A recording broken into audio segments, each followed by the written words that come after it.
Vous l'avez vu cette semaine, Michelin, oui Michelin, le producteur de pneus, a fait un don de 4,3 millions d'euros à l'État français. Ah ben ça c'est bienvenu, vous me direz, en cette période de vache maigre. Pour comprendre ce mécanisme, nous sommes avec François-Xavier Carayon, consultant en stratégie et auteur de Les États prédateurs aux éditions Fayard. Bonjour François-Xavier.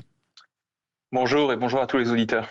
Expliquez-nous ce qui s'est passé. Alors ça, c'est le bienvenu. Bon, allez, hop, un don de 4,3 millions, mais il y a une espèce de logique parce que cette somme correspond à des crédits d'impôt reçus par le fabricant de pneus pour la rénovation d'une usine à La Roche-sur-Yon qui, entre-temps, a fermé ses portes en 2020. Mais, François-Xavier, Michelin n'était pas obligé de le faire, ce don. Exactement, bon, c'est la question qui a un peu agité toute la presse. Est-ce que c'est un don? Est-ce que c'est un remboursement? Alors, c'est un don techniquement parlant puisqu'il n'était pas exigé. Il a été, comme vous l'avez indiqué, versé en compensation des avantages perçus au titre du CICE. Et le CICE, c'est quoi? C'est un dispositif d'aide publique. Et ces dispositifs d'aide publique, ils ne prévoient pas de remboursement dans la vaste majorité des cas lorsque le besoin finalement est éteint. Donc c'est un don. Après, est-ce que c'est un don gratuit ou spontané? Évidemment, à l'évidence, non. Puisque la commission d'enquête qui avait été initiée, vous savez, par le sénateur communiste Fabien Gay, a jeté la lumière en fait sur cette aide publique. Cette aide publique qui a, in fine, donc ne pas été dirigée vers les projets initialement visés. Moi, mon sentiment personnel, c'est que c'est un acte responsable, en tout cas, de la part des dirigeants. Oui, responsable, voire même citoyen. Au-delà de ça, je décortique tout ce que vous venez de nous dire. Le CICE, c'est ça. En fait, c'est un prêt sans condition. C'est quand même fou qu'un État prenne le risque d'un prêt sous condition. C'est bien d'aider nos entreprises, ça a permis d'embaucher, mais sous condition, c'est un peu fort de café, non ? Oui et non. Je crois que ça illustre une forme de schizophrénie de notre pays à l'égard de nos entreprises. C'est-à-dire, on a d'un côté ce pays qui est le champion des impôts et des taxes sur nos entreprises, comme vous le savez, l'impôt sur les sociétés, les cotisations patronales, les taxes sur la production, le CFE, le CVAE, etc., les droits d'enregistrement, j'en passe. Donc on a ce dispositif fiscal qui est une forme d'étouffement et qui épuise notre compétitivité. Et à côté de ça, l'État se dit, parce que je suis en train d'abîmer la compétitivité de mes entreprises, je vais verser tout un tas d'aides. Alors aujourd'hui, il y en a 2200 qui sont versées aux entreprises dans un système très opaque qu'on a du mal à tracer, mais qui cherche finalement à effacer les dégâts qu'il produit par la charge fiscale. Donc, voilà pourquoi, à mon sens, c'est une forme de schizophrénie. En fait, c'est terrible et on a l'impression de voir ce schéma tellement de fois. Au lieu de se dire, tiens, je pense aux agriculteurs, on va vous abattre toutes vos bêtes. Toutes ne sont pas malades. Oui, mais par précaution. Mais en plus, on vous donnera des indemnités, alors qu'on peut ne pas donner ces indemnités et n'abattre que les bêtes qui sont touchées.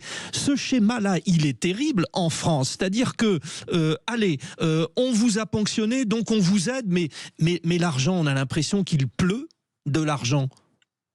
Oui, et puis d'une certaine façon, c'est un schéma qui est illisible pour tout le monde, c'est-à-dire du côté des investisseurs qui investissent dans Michelin, vous voyez, alors qu'ils sont maintenant largement à l'étranger, mais il n'y a pas de lisibilité pour eux parce qu'ils ont du mal à comprendre le poids réel des prélèvements, puisque l'État prend énormément, l'État rend un peu, etc. Il n'y a pas de lisibilité non plus pour les entreprises et les dirigeants, parce qu'elles ne savent pas, elles, combien elles vont toucher dans l'année, combien elles vont toucher l'année prochaine, et donc elles ne savent pas finalement à quelle sauce elles vont être mangées. Puis il n'y a pas de lisibilité pour les Français. Donc il y a une moitié des Français qui est persuadée que les entreprises sont toutes des prédatrices, en tout cas prédatrices de l'argent public, et puis l'autre moitié des Français qui est persuadée que l'État veut tuer les entreprises.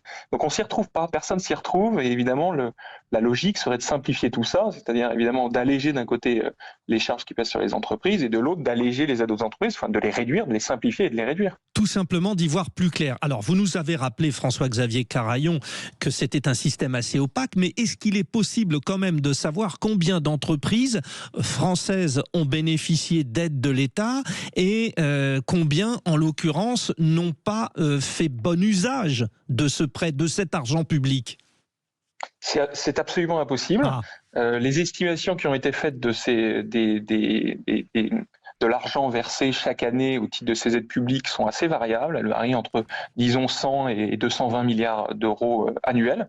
Donc, ce qui serait significatif, dans l'estimation haute, ça serait très significatif et ça viendrait compenser quand même une partie de la charge fiscale importante qui pèse sur nos entreprises. Les dispositifs dont j'ai parlé tout à l'heure, c'est-à-dire plus de 2000, évidemment, sont impossibles l'État n'a pas les moyens de les suivre très en détail et n'a pas les moyens derrière de savoir où va l'argent. Vous n'avez pas un fonctionnaire, et heureusement, j'allais dire, un fonctionnaire derrière chaque dispositif pour aller suivre chaque aide qui a été versée à chaque entreprise. Ça serait complètement fou.